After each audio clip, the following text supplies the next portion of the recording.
Welcome to Divorcing Strong, the podcast that pulls no punches when it comes to divorce. I'm Becky Sampson, better known as Bulldog Becky Brockovich, and I'm here to give you the straight talk, the strategies, and the subpoena secrets you won't hear anywhere else. With expert guests and proven advice, you'll learn your rights, your options, and gain your power that encourages a fair and equitable outcome. Divorce doesn't have to break you. It can build you. Let's get to it. Well, welcome to another episode of the Divorcing Strong podcast. My name is Becky Sampson. I am the host, wanting to bring you great guests on the show that help you with resources and knowledge, because knowledge is power when it comes to divorce. So today, I want you to meet our guest, Nanette Murphy, a divorce and life reinvention coach who helps women over 40 turn one of the life's most painful chapters into a powerful new beginning. After navigating her own healing journey following a 25-year marriage, Nanette spent the past decade transforming her pain into purpose. Her mission is simple but life-changing, to empower women with the knowledge, tool, and confidence they need to prepare for divorce, reclaim their identity, and thrive into life waiting for them on the other side. So with compassion, wisdom, and real-life experience, Nanette walks beside her clients as they heal, grow, and rediscover their true selves. She shows them that divorce doesn't have to be an ending. It can be the ultimate opportunity for reinvention and fulfillment. So welcome to the show today, Nanette. Hi, Becky. Hi, everyone. So nice to be here. It's my pleasure. Yes. And I love that right before we started the show, both Nanette were saying, you know what, we actually like people that have been through the fire. Yes, Right? Absolutely. Absolutely. Yeah. If you're going to have somebody coach you in divorce, it helps to have somebody actually has been there, done that, and got the t-shirt, right? Yes, absolutely. 100%. So one of the things I'd love to start the podcast off with is kind of tell people your backstory. Like how did you end up to where you are today? What's the story, and what makes you so passionate about helping your clients get through this difficult time in their life? Yeah, well, I first want to say that nobody aspires, I don't think, to be a divorce coach. I know. You become a divorce coach because 99.9% of the time you've been through it. You've walked it. You've lived it. You've been in the trenches. And unfortunately, after between 20 and 25 years, I say that's when my world fell apart. And did you have any idea it was going that direction? No, no. Here, on our 20th wedding anniversary, he surprised me with a trip to Paris. We had never celebrated like that before. And by our 21st wedding anniversary, it was spiraled down. So it was very, obviously you feel things as they're coming, but it's not like we've been struggling for 5 or 10 years. Right. It was a marriage. We have that, like any marriage, you go through your ups and downs, your struggles, but we've raised 3 children and built businesses together and just did everything. And then it was crumbled. So yeah, it was okay until it wasn't. It was okay until it wasn't. Unfortunately for us, it was infidelity that crept in. And I always like to quote the beautiful Lady Di. And if anyone hasn't heard this, I've actually heard it from her a couple times, just even through other things that I've listened to. And she said that it's a bit crowded when there's 3 people in a marriage. I remember her saying that. Yeah. And yeah, it's just that comes to mind often. So that's where that led. But we sat in denial for 2 years, thinking I thought we could make it work. We could do, Googled, I read books and, trying to save my marriage. But I guess the one thing I want to say to the listeners is if both of you aren't trying, just throw in the towel. Truly, just. It's interesting about that comment that my husband now says it takes 2 to get married, but it takes 1 to get divorced. Yeah. Because people that are listening right now may be in that situation where it's just like, look, it's beyond. And I always say I really am not for divorce, even though I No. support people through it. Absolutely. But you need to know what you need to know so that Absolutely. you can come out of it strong. And that's one thing I love that you're doing is you're helping people through that transition and looking for beyond where they're at. So Right. kind of back to where that point that like your whole life changed, right? Yeah. When you were going through that and you decided, hey, I this can't continue. Right. Talk to us about that. Well, it was just like an aha moment, actually. And I think it was, I always said that infidelity, I would tolerate anything but that. Mm. But it wasn't a knee-jerk reaction when I found out. It truly Mm. took a couple years to sink in. And I honestly feel like, looking back, that my body had to adjust to this shock, to the It system, is a shock. Mm-hmm. truly. And I mean, we were 18 and 20 when we met, so Mm. he was all I knew as a partner. So Mm-hmm. I really believe that it took those 2 years to just wrap my head around it and let things unfold. And then I realized, there was no other. There was no Were other. you guys talking divorce? I mean, was this like, I'm having an affair, I'm leaving, or is this I'm having an No, affair, take me back? yeah, a little bit of both. A little bit of, he was Mm. confused. I was angry. I was hurt. I was Mm. confused. It was just a cloud. Um, Mm. I wrote a book, Shattered Dreams and New Beginnings, and in there, I don't dwell on that, but it's definitely a part of my journey. But Right. but it's interesting. The good part, when I was writing this book, I didn't. I thought of things that I hadn't thought of in years.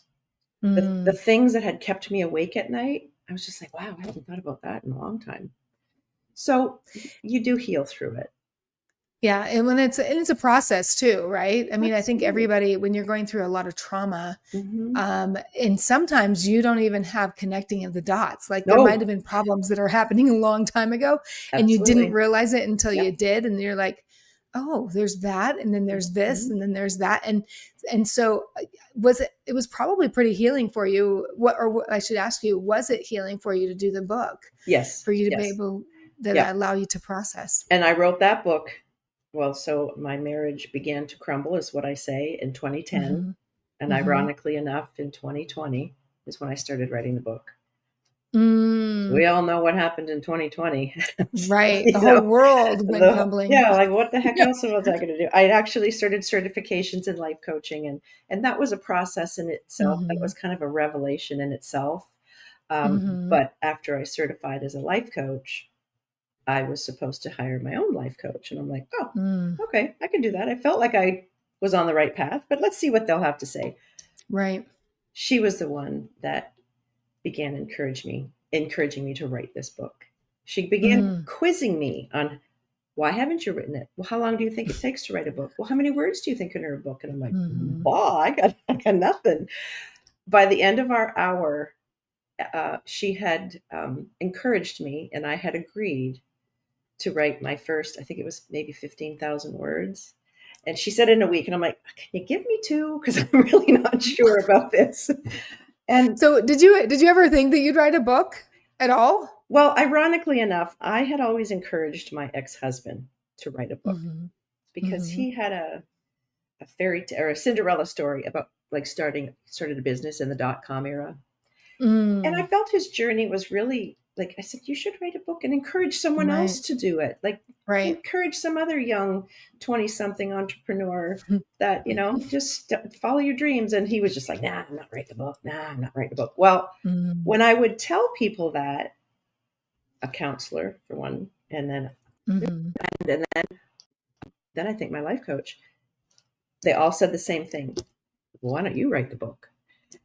And I'm a big Right. believer. If you've heard it 3 times from 3 different people, it's like, Yep. oh, maybe somebody's trying to tell me something here. So that's why it was just like, okay, let's do this. And the book wasn't written to hurt anyone, or I actually Hmm. asked my kids permission before I wrote it. I told them what I wanted to Hmm. do. They didn't Hmm. they didn't say, "Oh my god, mom, no, why would you want to do that?" They haven't read the book, but that's okay. That's okay. All the names have been changed. But it was just a very interesting journey. But the really great part to answer that, your question about how the healing part, when I was writing it, I felt not, oh my gosh, wow, woe is me. Well, that was a tough time. Right. It was more like, wow, look how far I've come. Yeah. You know what? One of my, you actually just reminded me of one of my quotes is that don't ever look back unless you're looking back to see how far you've come. Yeah. And I think sometimes I've been doing this for a really long time, and I've helped tell a lot of people's stories when I've interviewed them for radio and then also as well as TV. And it's funny, I keep running into people that are just like, well, my story's like not that important. I'm like, it's No, not important to you, no, but because you lived it, it's super important to somebody else. And the more we share our experiences, and not everybody wants to do that, but the more we share our experiences, we have no idea who it's going to touch. And that's something else you and I kind of talked about before the show started, is that you don't know who's listening. You don't know who's watching. Yeah. And sometimes I bet you there's somebody right now just going, oh, that's me. Hello. Right. Absolutely. You know, because I want to say, Becky, that I was not this confident, courageous woman before. Yeah. I mean, you know, I wanted to get married and have a family and raise my children. And I was fortunate to be a stay-home mom. And I did everything that I wanted to do. And I was happy. I raised 3 beautiful children who are magnificent adults and who, you know, I'm lucky to be able to call them my friends and vice versa, you know. Which is a huge accomplishment, by the way. Congratulations. Congratulations. Thank you. And I just came from a 5-day trip with seeing my daughter in Montana and had the best time and with her friends. And I don't know, it was just like, wow, I'm doing okay. I really, that's a parental payday, I call those. Absolutely. Like you're like all those years of all that work and all that trouble and even the divorce, I'm sure sometimes you doubted yourself and then you look back and go, wow, this is amazing, the blessings. It is. But definitely sharing our stories is really, really important, you know. So with the book though, when you finished it, what did you do with it? And is it where do people find it? You can get it on Amazon, but if you order from the author, you can go on my website and buy it. And it's hardcover. I specifically wanted a hardcover. I wanted it something that got left on the coffee table. It's, you know, yes. And I wanted it to, I want it to prompt someone to say, oh, what is that? But also I can sign it. So I sign it and mail it off to you. It's called Shattered Dreams and New Beginnings. Okay, Shattered Dreams and New Beginnings. And what is your website? I know it's going to be listed below here, so people are going to be able to find it anyway. But what's that website? Live Life Now with Purpose. Awesome.com. Nice. Yeah. Nice. Okay. Yeah. Live Life Now with Purpose. Perfect. Yeah. Yeah. So anyhow, it was just that journey, and I mean, it was kind of the cornerstone of my coaching, but there's so much that's happened since then. In the 5 years when you published it. Yeah. So you went through, so did you write the book after you got divorced? Is that correct? Yes. Yeah. About 5 years after. The book. Okay. 5 years afterwards. And then is that when you started your coaching business? You realized, hey, I want to help on a bigger scale and help people through this process. When I wrote the book, I had already had my website. I was already life coaching. And I just really wrote it because I wanted people to read it and go, wow, it is possible. You know, again, no one special. I'm not anyone, like I'm no different from anybody else. I was just lived my life, I hate to say it like this, but kind of lived someone else's dream. You know, my ex-husband had big aspirations and he was in many different directions. And of course I wanted children. I wanted a family. I had all that. But as you're trying to keep up with someone with a lot of energy, you never knew what was coming next and what big project. So now I get to have my own vision and I get to bring all of that to life myself. Talk a little bit, I mean, because I think it's interesting because when people are going through divorce, and we touched a little bit on this before the show started too, is that when somebody is right smack dab in the middle of the divorce, what kind of mindset do you help them have so that they can transition from that past? Maybe that relationship may not have been healthy on some level, and how to visualize and step into this new world and this new reality for them. Yeah. Talk a little bit about that. Absolutely. Because when I coach, one of my main focuses is on that, quote unquote self-care, is not selfish, but it really is important. And I actually have a self-care guide. When you go to my website, sign up, and it's free. But it's really what I did without even realizing what I was doing. Because let me tell you, I wasn't thinking clearly. But I was already one to work out every day, and I tried to eat healthy, and I was already on a healthy journey. So I just really focused on that. Learned to meditate, which was never a thing that I did. Tried yoga, wasn't really good at it because I couldn't slow my brain down. So at the gym, I was introduced to kickboxing. That was really good for me. That was healing. I'm sure that was healing. 100%. I just needed more energy released rather than that calming. I didn't like I had to try to quiet the voices in my head. But the other thing I did with that was a mantra. I would be driving, and again, your thoughts just go in every direction. I really encourage a mantra, and that can be whatever the person wants. Mine specifically, for whatever reason, was the Hail Mary. I don't know why. It just came to me, and I just would say it over and over and over again until my thoughts were clear and I could, focus on where I was driving or the dinner that I was cooking. It was very helpful. Walking, getting outside in nature, making sure that adult coloring was a favorite thing of mine. So, yeah, people don't. So we talk about this a lot. I don't know. You also have a podcast, which we're going to talk about in just a second, but I talk about this a lot on this show. Is that self-care when I coach somebody, that's one of the first things I do is I tell them, okay, what's your self-care plan?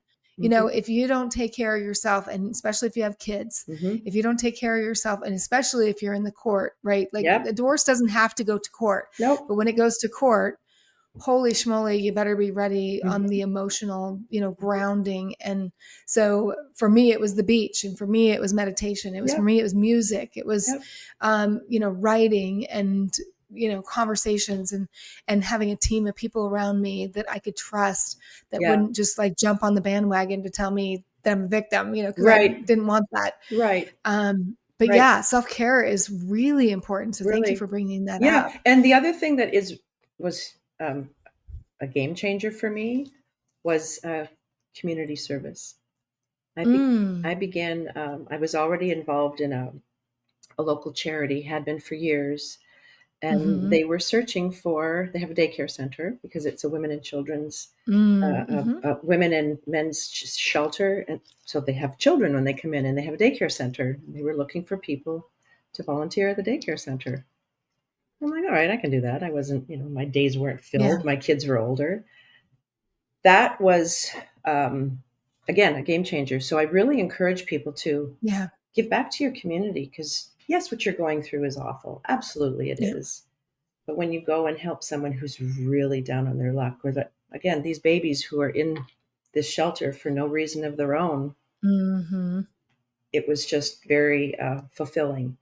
And I always said that those babies gave me more than I gave them. So that is so important to just give back.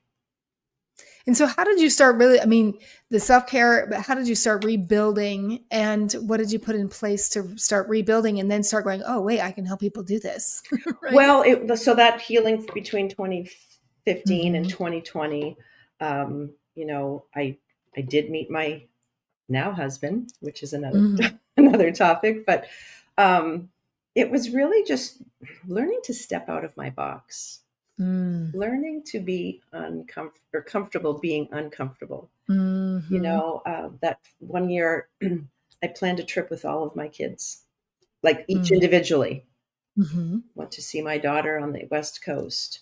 My son was probably not quite 20 yet, and he's a hunter. So I bought myself a bow and arrow, and he taught me how to shoot, and we went on a hunting trip. Wow. My husband's a huge hunter. If anyone watches me on Facebook, did you get something or? No, he did though. He did, Okay. and that was okay. It was just maybe like a 4-day trip, Just to be with him. but how does a mom relate to her son? It's not always easy. My daughters, we could go on, girly trips and all of that, but we had so much fun. But the most beautiful part about that was he taught me how to shoot, because we had to practice and leading up to it. He's a good teacher. Well, fast forward, he is a hunting guide in Alaska right now. So he's, well, we definitely need to talk, girl, because yeah. I haven't been on a honeymoon with my now husband yet, and I want to take him to Alaska. And he's like, if I can go hunt anywhere in the world, I want to. We do have to talk, because he wants me to go. My son wants me to go out there next summer because where they are, it's more than just hunting. There's fishing and hiking and all kinds of things. Yes, of course. But that's where he's at now in his life. So, well, yeah. I like that you brought up the fact that even during it, so that was after your divorce, that you're wanting to still stay connected to your children. I mean, obviously, oh my gosh, but absolutely. But having that one-on-one time with them, because a lot of people going through divorce, there's all kinds of things. The spouse will, pit the other kids against the other kids, and then, the other spouse, I should say. Yeah. And there's a lot of destruction that happens within families. So I love that that was really important to you. It was extremely important to me to stay connected, because of course my youngest was still living at home with me, and we did a senior trip together, and we didn't do Punta Cana or whatever. We went to South Carolina, and did ghost tours. So it was very out of the box. But again, I was never the trip planner. I was never that I did a lot of other things, but just doing that, learning how to just navigate all the things that I didn't take charge of before was very empowering. What did you do for work, or were you able to stay? What were you doing before you got divorced to then? Because that's also another huge transition. Absolutely. So for me, I was fortunate enough that, my ex-husband was already retired. He retired early, probably too early in hindsight, but again, that's another story. But so it was, we're reaching retirement. We're thinking we're reaching retirement, but unfortunately, we still had kids at home. Like they weren't babies, but you can't go traipsing all over the world when you have a 16-year-old at home, So I would always say, well, you might be retired, but I'm not. Like I still have a commitment to be home with my kids, making sure that they stay out of trouble. I'm not sure how well I did at that, but you navigated. Yeah, absolutely. That's another thing to remember, is that, look, just do it messy. As you're going through a divorce, where no one does it perfectly, even in life. And so you're going to make mistakes, or you're going to make choices that probably looking back now and being like, okay, I probably could have done better at that. Oh, absolutely. But giving yourself grace. Yes. And I do say that a lot. Actually, my acronym for my coaching is Lead with Grace. It's growth, empowerment, courage. You have to bring all of that into your world.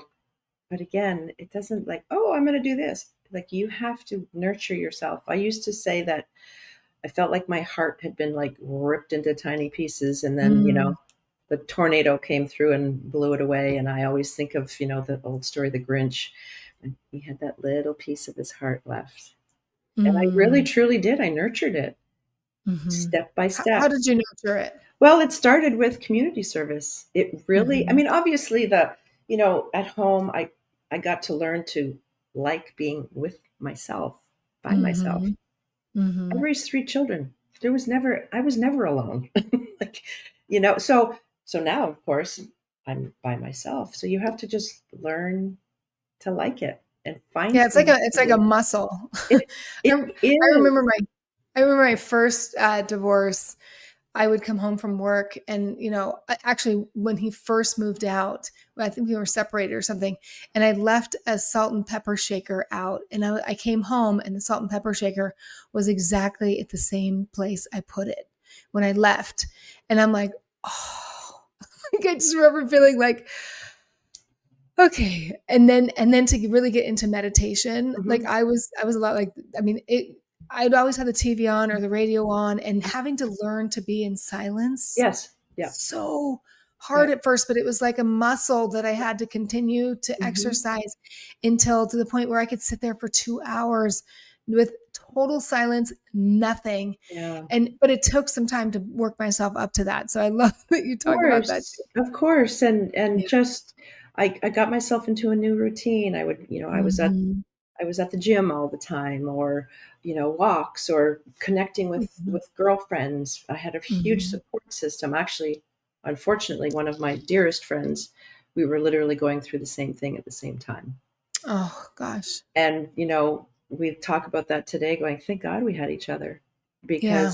because as when you're going through it, and like, of course, it just seems to be the topic of conversation in your world all the time. And that gets tiring too, and that's why when I found out that there was divorce coaches, I'm like, why didn't I know this? How did I miss Most this? people don't even have any clue that there's Nope. this huge community, because you and I are all connecting Mhm. all these Yep. people, huge community of people who have resources and help and support Mhm. groups. Mhm. Um, you just got to look, but again, nobody like thinks that they're going to get divorced. Well, So they don't know. no, they don't. And I always say, I said I Googled how to save my marriage. It didn't occur to me to how to Google how to divorce, because Yeah. you hire an attorney. You hire a Yeah. good attorney to fight for you. But wow, so much. I've learned so much in the last 10 years, as I'm sure you have, since divorcing and remarrying. Mhm. Like, wow, why why do people want to do this alone if they don't have to? And you've mentioned it earlier, promote divorce. I'm not an advocate for divorce. I didn't want No. it, but I am an Mm-mm. advocate for knowledge and preparation. And I'm not sure if you knew this, or we've talked about it before. On average, a woman considers divorce for 2 years. And Really? I didn't know that. I always say, in those 2 years, the amount of preparation you can do is huge. Because Mm. specifically the women that I coach, over 40, over 50, Mhm. one of my clients is 70, over Mm. 70.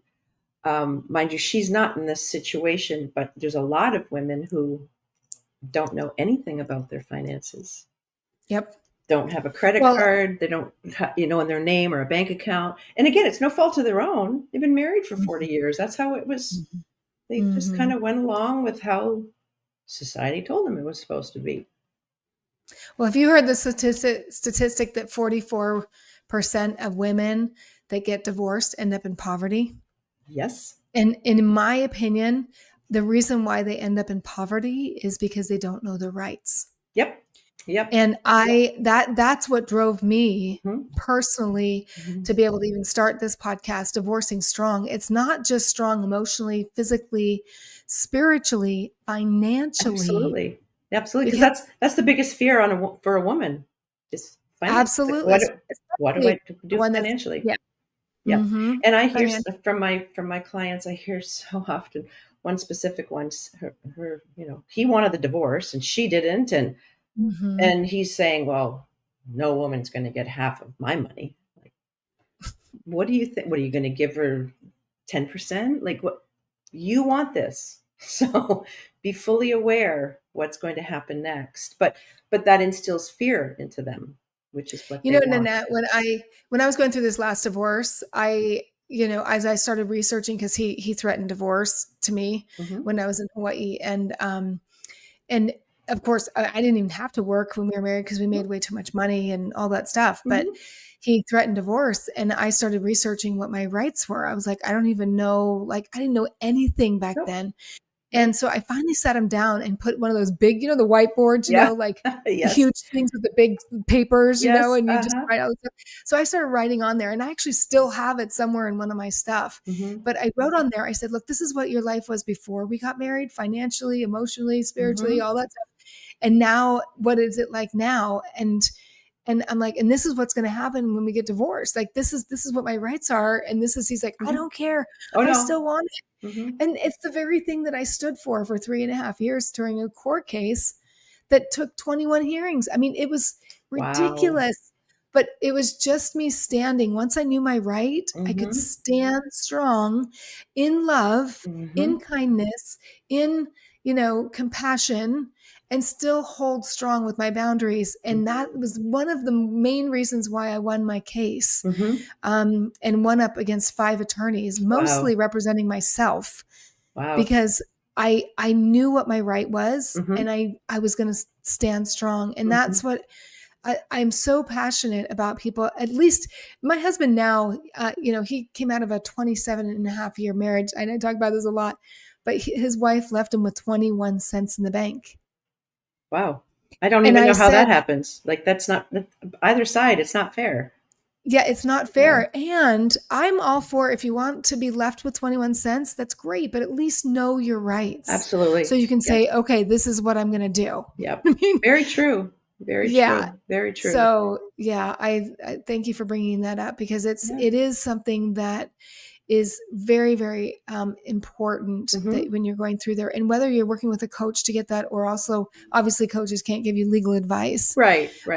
But there's also guidance, though, because I can also, I've talked about, like, okay, I've had this experience with someone else, and this is, or I've spoken to, I actually spoke with an attorney who does the pro se, which I knew people represented themselves. I didn't know there was a term for it. So that's the other thing, is you can give that information.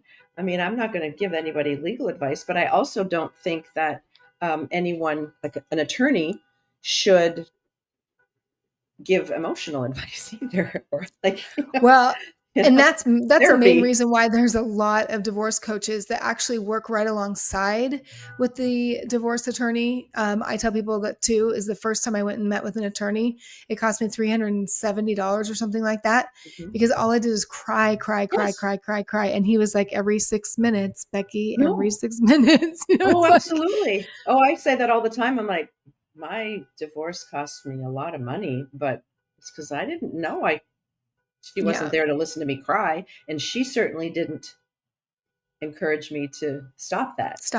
Exactly. Yeah. So getting a coach that can help you prepare you. I actually, she's not, actually, I think she's going to come on my show, but she works specifically for the attorney, and she shows up to all the mediations. She shows up to all of the court hearings, everything right alongside with the attorney, just so that if anything were to come up, she can be like, okay, let's talk about it. You know what I mean? So it takes that pressure off of the attorney, and allows them to stay in a good, healthy space. Because I mean, look, we're all human. We, you cut us, we bleed. Yeah, absolutely. Absolutely. That's what I want to do. I want to work with attorneys. I want them to say, you really need to work with a coach. And I know attorneys who recommend their clients seek coaching, but I think there has to be more. No, I know there has to be more of a collaboration with the attorney coach, because you need someone to be able to say, because I'll tell my clients, if you need me between sessions, just reach out to me. I don't charge by the 15 minutes or the emails that you send me. And attorneys, they admit it. Yeah. Sometimes per, 18 minutes go by and you get charged an hour or something like that. Usually it's every 6 minutes. That's what I'm saying. Every 6 minutes. Yeah, and I knew it was 6 minutes. And I do know that there are some that might go like 18 minutes. But I'm like, well, they're few and far between. But I guess that's why we want to do this, is we want to help people get themselves together, get themselves ready, do some brainstorming together. I've said things to my clients so often that I'll give them another way of looking at things, and they'll go, oh, I never thought about it that way. And it's nothing earth-shattering, but you're not thinking clearly.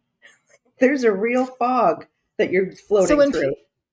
So tell us a little bit about, just kind of as we're coming to the end of this, but how do people, when they work with you mainly work one-on-one, right? Yes. Tell us a little bit how that works when somebody calls you, go through that process of what it's like for them to work with you. Well, initially, let's say they've started working with me, and let's say that they haven't filed yet. That first session generally is them pouring out their heart, just trying to get a grasp on everything. And I believe that when you say something out loud, it makes it more real.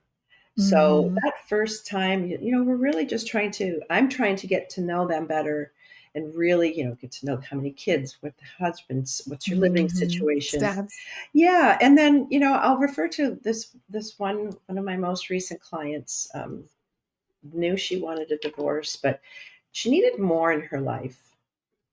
And I could tell she needed something more. She was very consumed with finding all the documents that she needed. And that's definitely something we work on. Very important. Yep. And it's not just any financial advisor. You need someone in the divorce realm. Like I say that because I had a situation with one of my clients. I'm like, oh, and this would be why they need the certified divorce financial advisor. But she was wrapped up in all of that financial stuff. And, we went through a few sessions and she was finding things and working on gathering all of that. And then probably about midway through all of our sessions, she was going on and let me preface this. She was also wanting to buy, her and her husband were talking about buying something for her to go to and escape to. He had his beach house. She wanted something else. I'm like, well, let's keep looking at that. Let's keep addressing that. Let's really make that happen. So she one day said to me, I'm going on a retreat. And I'm like, good for you. This is amazing. Yeah. And I said to her, I said, I think you're going to find your way. You are going to, things are going to come together for you at this retreat if you open your heart to it. And, fast forward, she did. She came back fully renewed. Her and her husband, they found a place to live. And I think he knows that she's still moving towards divorce. He doesn't want it. She does. But I want to tell your listeners, this is so profound to me. And really it's the cornerstone of why I do this. She couldn't thank me enough. She said, like, what you have done for me is amazing because I helped her see things in a different light. Yep. Had clarity. Like, let's work on finding you happy and then see where that goes. And she said to me, when I first started talking to you, I didn't think there were any other possibilities for me other than let's get divorced and let me get out of the house. Let me just get out of this madness. And then she said, but now I see that the possibilities are endless. And I'm like, oh, I said, I'm writing this down. And I'm keeping this quote. And she's like, by all means you should, but it's that journey, not necessarily of, oh my gosh, tell me how to divorce. But how about we even just find where your happy place is? And maybe they won't get divorced. 9 times out of 10, they do, because they found that there is more to their life than doing whatever their spouse wants to do. Well, so I think that is such an interesting subject to talk about because I have found, especially when there's an imbalance of abuse, I should say, imbalance of power within a relationship, is there's the one person, I have a friend of mine right now dealing with that as well. And he's, every time I talk to him, he's just like, well, what she wants. I'm like, are you okay? Yeah. Are you okay? Right. I remember thinking the same thing when I was going through my divorce, going, well, he needs to decide if he's in and out. I'm like, no. I need to decide what needs to happen in order for this relationship to stay together. Yeah. That I need. And it's not a selfish thing. Nope. It's literally, look, in order for me to continue with this, because there's some unhealthiness in here, so I love that you help people guide them through that and start speaking in that terms, because you can always see where the imbalance of power is within the relationship when someone's always, giving their power to the other person to make the decisions for their life. Absolutely. Exactly. Absolutely. Yeah. And often women, kind of on the same topic, maybe different direction with the marital home. So often women want to keep that marital home. And I am always like quietly going, no, just let it go. Just let it go. When I moved out of the marital home, it was my decision. It had taken a while to get there. It was the most freeing feeling ever. It was like I shed some skin that Right. the journey, like we weren't finished the journey quite yet. We were just about ready for battle, but it Mm. was just very empowering for me to be in new space, my space. I could make the decisions. Not that You could create it. I created a space for Yeah. myself, and Mm. it was very empowering. And Mm. when a woman says, "Oh, but I don't want to leave the house," I'm first of all, they have to make sure they can financially afford it. Yep. But even if you can, I really, in my heart of hearts, encourage them quietly not to. And I've had the situation where they've kept the home, and within a year they've sold it anyway. It's like you have to Yeah. start And I mean, fresh.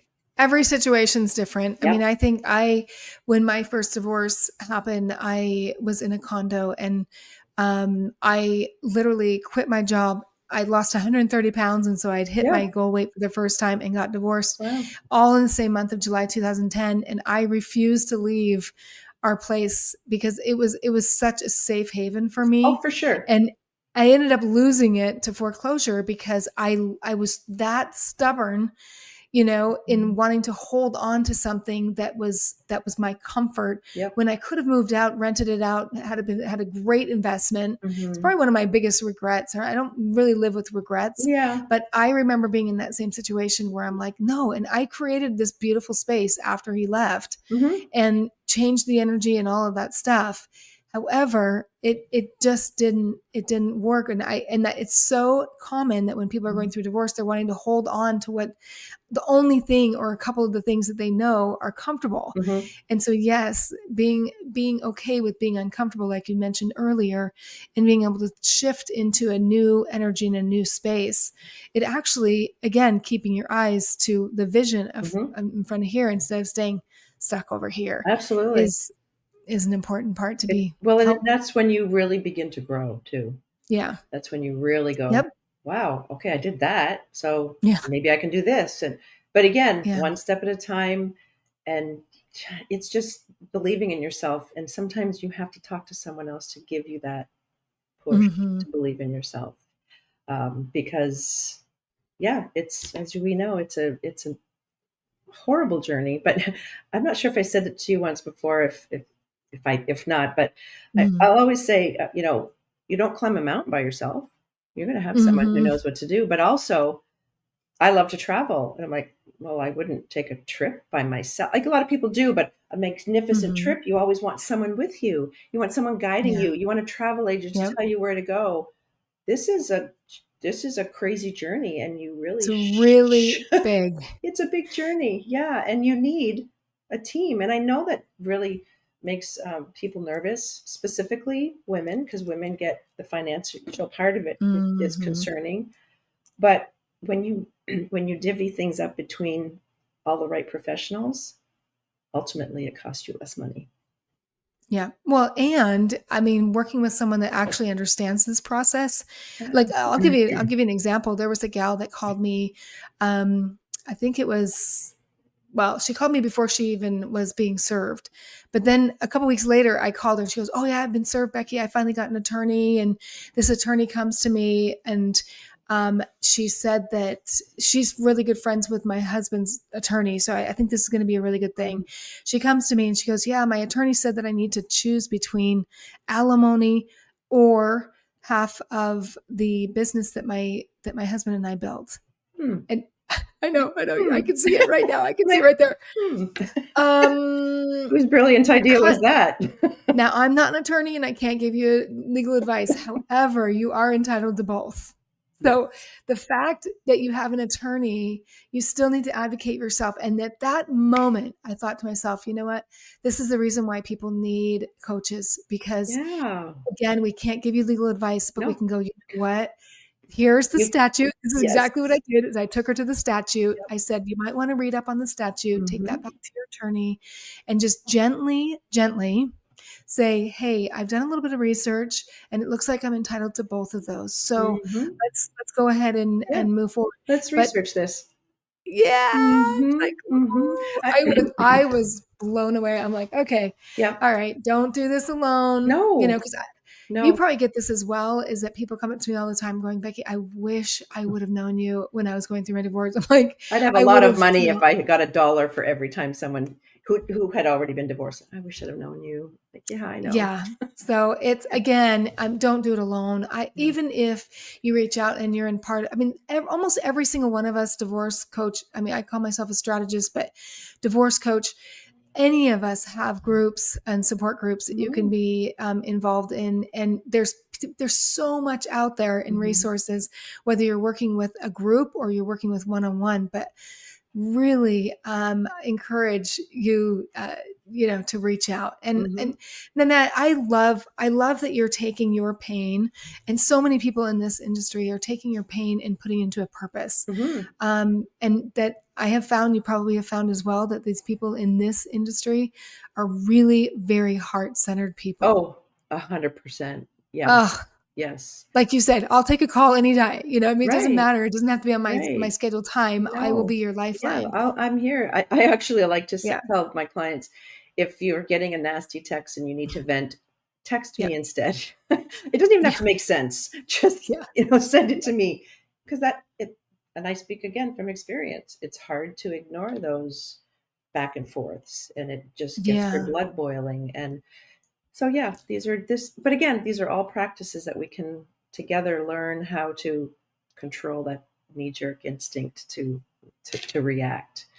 Um, 100 yeah, 100%. yeah, Well, I really appreciate you taking the thank you, time to Becky. talk to our audience here, and let them know again, just in case this is on in the voice, Yeah, whatever, the audio stuff and not video, because I will have all of your links on there. But let wonderful. them know again what your website is and how they find you Yeah, to reach out the to you. easiest way to find me is my website is Mhm. livelifenowwithpurpose.com, and everything you can, email me, book a call, Facebook, social media.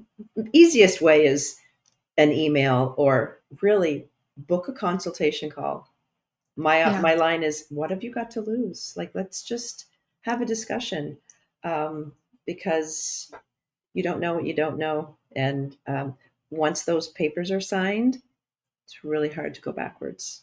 It's even Well, more expensive and impossible sometimes. Yes, and there's a lot of good prep work that you can do, Yeah, if you really know that this is gonna be the inevitable, decision that you need to make. And so absolutely. thank you so much Oh, for thank being you, in this Becky. I space. appreciate I it. know that this is not always an easy space to Nope. be in. It's kinda heavy sometimes. Hmm. However, I know that it's our hearts that carry us through, wanting to support, and every day getting up and going, "Okay," like, I just know I'm the same way too. I'll take any call Yep. that comes in, just because I remember so vividly what it felt like to go through this process. Yeah. So Thank thank you, you for Becky. the work that Thank you you. Of do. course. And so I want to just thank everyone for joining us today and talking about the issues that are important for divorce when you're going through a divorce.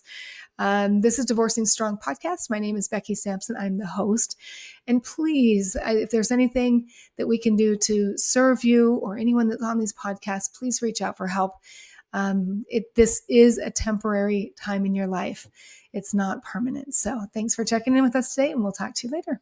Thanks for listening to the Divorcing Strong podcast. This episode is sponsored by Only Subpoenas, where we make subpoenas simple, powerful, and 100% compliant. If you're having a hard time getting the information you need to settle for a fair and equitable divorce, let us help you. Whether you're an attorney or you're navigating divorce on your own, subpoenas can uncover the truth, secure the evidence you need, and level the playing field. To see how we can help, book an appointment by visiting our website at onlysubpoenas.com.